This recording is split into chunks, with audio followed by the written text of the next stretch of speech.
Wednesday of the third week of Easter, May 7, 2025, Jesus is the bread of life, the source of eternal sustenance and nourishment for all. In today's first reading, we see a pivotal moment in the development of the early Christian church.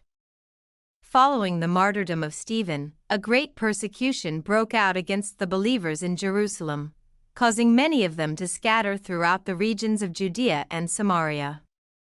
Despite their hardships, these believers did not cower in fear or abandon their faith. Instead, they continued to spread the message of Jesus Christ, preaching the gospel wherever they went. This demonstrates the resilience and commitment of the early Christians, who were willing to endure persecution and hardship for the sake of sharing the good news with others. The story in today's first reading also highlights the power of God to work through even the most difficult circumstances. Philip, one of the believers who fled from Jerusalem, found himself in the city of Samaria, where he began proclaiming the message of Jesus Christ to the crowds gathered there. Through his preaching and the signs and wonders that accompanied it, many people in Samaria came to believe in Jesus and were baptized.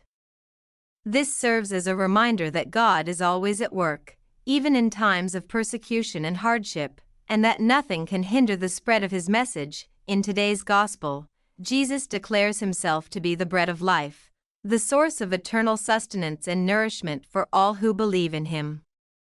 Just as physical food sustains our bodies, Jesus sustains our souls and gives us the strength to endure the hardships and challenges of life. By placing our faith in him and abiding in his word, we can find true fulfillment and purpose that cannot be found anywhere else. This passage emphasizes the importance of having a personal relationship with Jesus and relying on him for our spiritual nourishment. The imagery of bread in today's gospel symbolizes the idea of satisfaction and fulfillment that comes from knowing and following Jesus. Just as physical hunger can only be satisfied by eating food, our spiritual hunger can only be satisfied by partaking in the teachings and life of Christ. By coming to Jesus and believing in him, we can find true satisfaction and peace that surpasses all understanding. This passage challenges us to examine our own lives and consider whether we are seeking fulfillment in the things of this world or the eternal truths of God's Word.